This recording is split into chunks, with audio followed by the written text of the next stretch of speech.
Here's something that hasn't helped even the Republican Party, the Tea Party.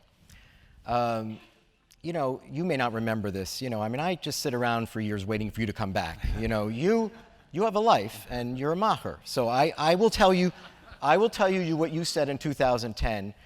And you said this. I said, the Tea Party midterm elections had just taken place, and you were here at the Y maybe 3 weeks later. So it was all fresh. And I said to you, Congressman Cantor, so what do you think about this Tea Party? You think you'll be able to work with them? And you said, oh yeah, I think it'll work well. I think they'll be able to work with traditional Republicans. And, Senator McCain calls them wacko birds. And he's right.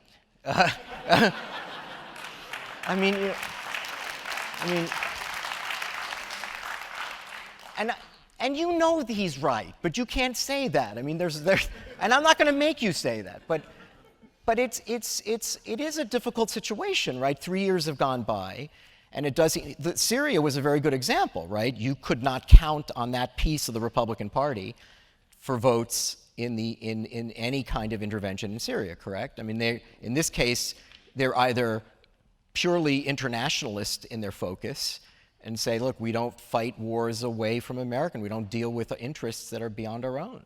I'm going to push back a little bit on the premise of your question. Okay. Because I bet what I said last time when we were here, I said, number one, remember who the Tea Party is.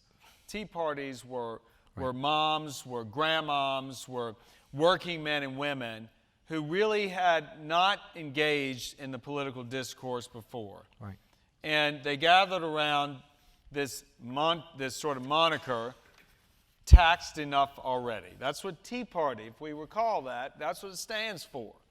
Out of utter frustration that their voices were not being heard and that what was going on in Washington at the time, and it was the passage of Obamacare and a lot of the regulatory things that were going on at the time, as well as things in the House, that's what sparked that so-called movement. Mm-hmm.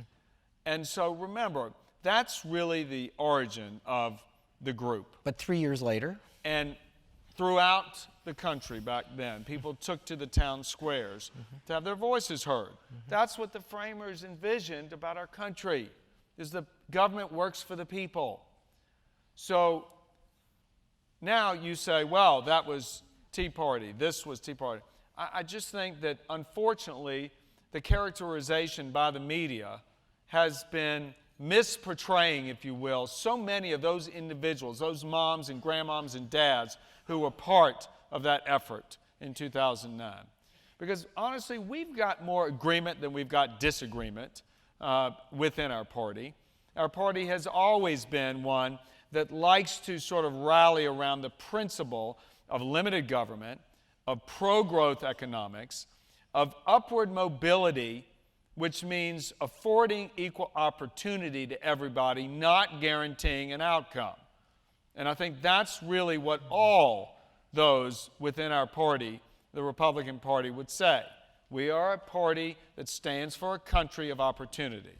And there are a lot of folks who are at the bottom of the socioeconomic ladder who may not have the right tools to even get up on the first rung of that ladder. Mm-hmm. And certainly, the conservative ideals that we stand for should afford those individuals a safety net if they need it, and only those who need it, as well as the skills necessary so they can begin to climb that ladder. And there's just a difference. There's a difference with the other side.